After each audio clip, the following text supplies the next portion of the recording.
Up, it's a Wee Natter. I'm Mark Steele, and across the table from me is Jenny Steele. And I'm joining you, and Jenny is joining you as well, on the week where I learned a certain movie is getting a 25th anniversary release. Oh. Do you know which one it is? No. What if I told you it's the film we all knew the ending to before we saw it? Not the Titanic. It is indeed, I was yes. going to say that, but then I thought no. You thought no? I don't know why. Because you didn't want to believe it was 25 years later. That's probably. what that is. And in celebration, I'll be looking to maintain my track record of not seeing it from start to finish. Yes. And maintaining that positive vibe. You know, we're going out on a good mission there. Keeping that positive vibe going. The postbag has arrived. And in the very last episode of this podcast, we asked if you won, like, proper big money on the lottery, what would you not buy? So not all the things you go spend your money. What would you go, even if I've got all the money in the world, I'm still not buying that? Ages being in touch saying my answer was that I wouldn't buy stuff from the fancy places that won't have me now, when I don't have any money at all, because I don't meet their criteria. But I would browse and flash my copy of my bank balance before I told them which of their competitors was about to make a mozza. So 2 points there. One, a mozza. I had to look it up. It's just lots of money. Is it? I did wonder. And secondly, I just love the overall answer. But, you know, you have to go to the Ferrari dealer, or in my case, Lidl, in your scruff gear, get kicked out, and enjoy that sweet revenge. Yeah. And on that note, let's have a wee natter. This is going to sound like a properly bonkers question, but are you aware of the quiet hour? I'm aware of the quiet hour only because of yesterday morning. Yes, it's something that local shops and supermarkets are doing down our way, and I believe it's a thing across the country as well. It's supposed to be, you know, there's no music, beeps, announcements, everything gets a bit quieter, they turn the lights down. Much like its cousin, the quiet coach on the train. It's well-intentioned, but never quite works out, does it? No. And we found that out, we actually found out when the quiet hour itself was, in our local supermarket, Hardway, didn't we? We did, yeah. In grabbing some more tramp juice than should, well, quite frankly, ever be permitted, only for an announcement to kick in. And why do announcements always sound like somebody's pinching their nose? It's like, we're going to turn everything down now for the quiet hour, and there's going to be no music, don't worry, it's one of these things. Always sounds like their noses are pinched. I've never got that. And then literally 2 seconds after that announcement, you get, all right, Bazza, how are you doing? Not seen you in ages, blasted from the other side of the shop. It was funny. So it opens another question, this, right? If you clock someone you've not seen in years on your shopping trip, you know, you're just in the supermarket, whatever, you see somebody on the other side, you've not seen them in a very long time, do you avoid them or make a beeline towards them?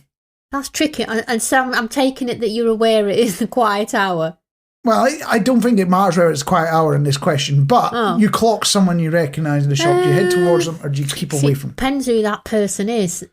9 times out of 10, I'd probably avoid them and go around a different aisle in the hope that they're not coming around the same aisle but coming the opposite way. That sometimes has happened in the past. Yeah, for me, I think it depends on... I like to get in and do my shop and get out again. Sort of like Navy SEAL Team 6 type thing. Just get in, get the mission done, get back out again. I'm with you on that one.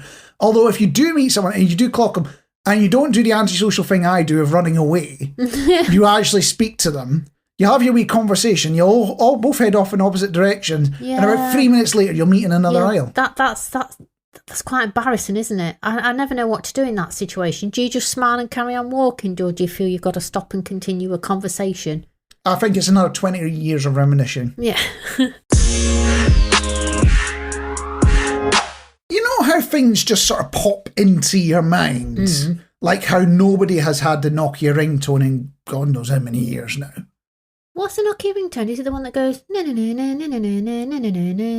Usually followed by Dom Jolly shouting hello as well, yes. I'm in the lift, on the phone. Yeah, that's the one you're thinking of. Or even how, if you're talking about ringtones, everyone used to have their favourite song as a ringtone, didn't they? Oh, yeah, they did, yes. Yeah. Usually in polyphonic form as well, so it was all deets and doots. So if there's any kids listening, I doubt there is, but if there's any kids listening to this, there was a time where the most advanced thing your phone could do was slightly different beeps at the same time. Yeah. And that was what our ringtones were. But nobody does that now, do they?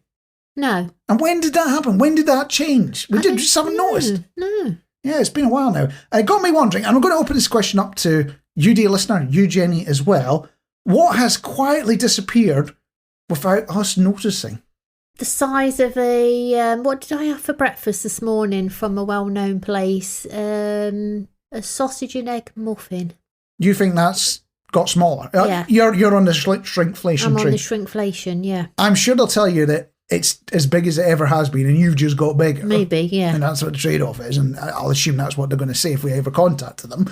But yeah, I know what you say. Sometimes you think, I'm sure this piece of food was much bigger when I was a child. Yeah. Kind of forgetting that we were smaller when we were children. We kind of forget that bit of it.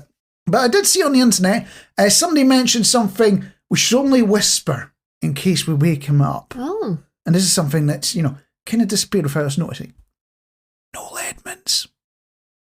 Yes. Is Deal or No Deal still on the telly? I don't know. Is it on any of these, catch-up, Dave +1 or something, or... Oh, it'll be on Challenge TV in the next 10 years, I know that. And somebody else pointed out, Wimpy. And we had one in Nottingham until fairly recently. And every time we ate there, which I'll admit wasn't every week or anything like that, it wasn't very often, it was like getting transported and back in time about 25 years every time you stepped foot in it, wasn't it? It was. I mean, it's the only place you can actually get waited on when you go for a burger and chips, where a waitress comes to your table and takes your order. It's very old-fashioned, that. But the big restaurants are all doing that nowadays. They bring your food... Well, they won't take the order, but they'll bring your food to the table. So they're working towards the Wimpy experience now that Wimpy's basically disappeared. So I'm going to open this up to you, dear listener. What has quietly disappeared without us noticing? Like, we've been at a party, it's like, hang on a minute, haven't heard from that for a while. Yeah. A couple of ways to get in touch, at Solid Radio UK or at Solid Sooty on the socials. Another option is to go onto Spotify. If you're listening on Spotify right now, a little question's popped up, tap on it, stick your answer in there, and we'll share them in the next episode.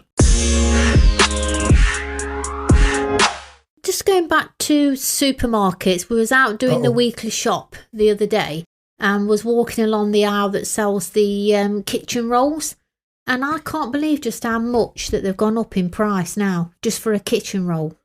So you've been monitoring the price of kitchen roll and you're going, this is of all the things that have gone up in price, all to do with inflation and whatnot, you're going, you know what? The one that really hacks me off is kitchen roll. It's kitchen roll, yeah. So normally you could pick one up for about 99p, but now they're all like about £4 or £5. I think now you can tell the people that are affluent is that the right word? Affluent. Affluent, because they'll pick some real good branded 5-ply kitchen roll up. But not that, the stuff like the 2-ply where your fingers go through it straight away, like some kind of types of toilet roll as well. Your fingers go through usually the stuff at work, if we're talking about that with toilet roll, Yeah, and I was just thinking to myself now, have you got to be absolutely well off to stick a one sheet does all in your basket or whatever? I just like thinking about just how much money that it costs now, and you've just got to be absolutely well off to stick a 3-ply kitchen roll. It depends how you're looking at things. If we roll all the way back time to when COVID was a big deal and there was a shortage of toilet paper, and there was people with enough toilet paper they could sit on a literal throne next to their throne, that was a sign of opulence and wealth, was the fact you had all that toilet paper. Yeah. So are you saying now that we're in the post-COVID world, kitchen roll is the new hotness, and it's what we're going to be trading for getting food and electricity and all that? If you can stick a 5-ply kitchen roll in your basket, you're doing well. I think that's how you can tell now if somebody's doing well. Not by the posh M&S meal for 2. I think it's if you've got a posh brand of kitchen roll in your basket, you're doing well. So if somebody's driving an absolute wreck of a car with the wheels falling off and but they've got a 5-ply kitchen roll. And the only way it's past the MOT is because they know somebody. Yeah. So you imagine a car like that going past, but if you see 5-ply kitchen roll, it's a facade. Is that what you're saying? Yeah, if you see it on the parcel shelf or something, it's a facade. We'll have to bear that in mind.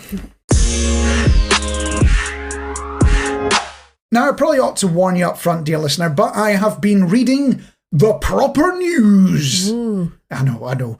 And on that note, have you heard, I'm going to open this to you, dear listener, and Jenny as well, have you heard of Dartmoor before? Dartmoor, yes, I have. What would you say it's famous for? Prison. I don't want to say prison, actually. The ponies. The Dartmoor ponies. I mean, the prison's even got a museum, but yes. And Dartmoor ended up in the news this week. because of the right to wild camp there. Apparently, it's the only place in England you were able to do it, and you can't do that anymore. So no more tenting in the bog in Dartmoor. It's next weekend cocked up then. It is. It's completely off the cards now. But on a more serious note, what are the free-roaming ponies going to do about this? I know. Because they can't stop there anymore because they don't have the right to wild camp. No. So it leaves them a choice. They've got to move to the city for work or get arrested and then stay in Dartmoor courtesy of His Majesty, save themselves some money. They're on to a winner there. Now, depending on where you are in the country, depends on how you would ask for something. Certain things are called, have different names depending on where you are. Like, for example, a bread roll. I mean, up here in Nottingham, we call it a cob. Like if you want a chip cob or whatever. But you can fall short of that because when I went to Scotland with you and I wanted a breakfast and I wanted a sausage cob, which basically was sausages in like in a bread roll, if you don't know what a cob is. But what did I get? I got a sausage roll, as in like a Greggs sausage roll. So you've got to be careful. But when we went to have breakfast out in the morning, now it had got on the menu board, sausage bap. Now, I don't like saying the word bap because it reminds me of get your baps out. I don't know why. Too much Carry On films as a kid, but I don't like saying that word. So I say sausage cob. And obviously she knew what I meant, but I'm just wondering, has anybody else out there kind of been a bit baffled when they're asking for something, not quite sure what they're asking for, or they've asked for something in the way they would ask for it, and the assistant's like, I don't know what you're talking about.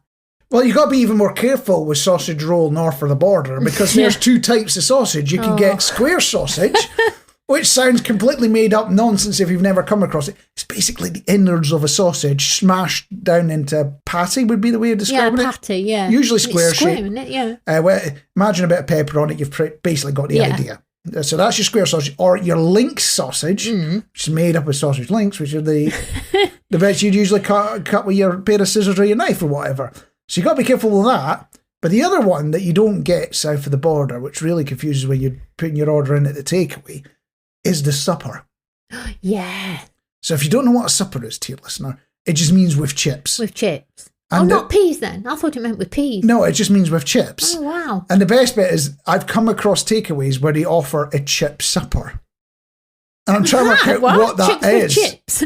Yeah, is that just an even bigger pile of chips? But there's another thing I was wanting to ask, is you know how I don't like the word baps? I don't like saying it, even though I've said it now. You've said it about 100 times. I couldn't go in and ask for it. Yeah. Is there a word that you don't like saying? You know, I mean, a lot of people don't like saying or don't like listening to the word moist, do they? They don't like that word. I don't like to say baps. Is there a word that you don't like to say? I'm paying. I like it. This is going to sound bonkers, but what do you know about Popeye? And I'm talking about the Sailor Man, not the chicken shop. Popeye. So he ate spinach, and wasn't his girlfriend olive oil? And yes. I don't know who the geezer was that they hated each other. They used to fight for olive, didn't they? I want to say Bruno or Brutus or something like that. I know the one you're on about. Something like that, yeah. Yeah, well, the key point is how he gets his strength. You know, he gulps down spinach. That's how he does it. It wasn't always like that, apparently. Was it not? This is big news from way back in the 20s and 30s here we're talking, so it's not a yesterday thing.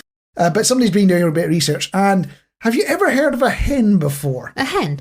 A hen, yes. As in a hen that lays eggs? Yeah, as in chicken run, cluck, cluck. Yeah. Yeah, you know the sort of thing I'm on about. Well, apparently he had a whiffle hen, which is a made-up thing. Yeah. But it's a type of hen that he rubs the head of to get his strength. And it's got me wondering what other fictional characters were up to in that time as well. Do we really want to know what Superman did before he made that whole alien thing up? No. I can only apologise. That was, unfortunately, a wee natter. I was Mark Steele, and across the table from me was... It was Jenny Steele. There are a couple of ways of getting this podcast. The important thing to do is to subscribe and tell everyone it exists. The simplest way is to look for a wee natter in your podcatcher of choice. Hit the subscribe button and you'll get this delivered to you every single week that we make it available. Your other option is to search for Solid Radio. You will see 2 purple mountains. I'm not making that up. And you will get a whole bunch of other stuff as well. If you have a Spotify subscription, follow us on there. You get even more stuff with music included as well. Wow. absolutely bonkers, isn't it? It is. So that's what you've got to do. And remember to tell everyone that this exists as well, by the way. That's a very important thing to do. And on that note, I think we'll catch you next time. Yeah. Bye.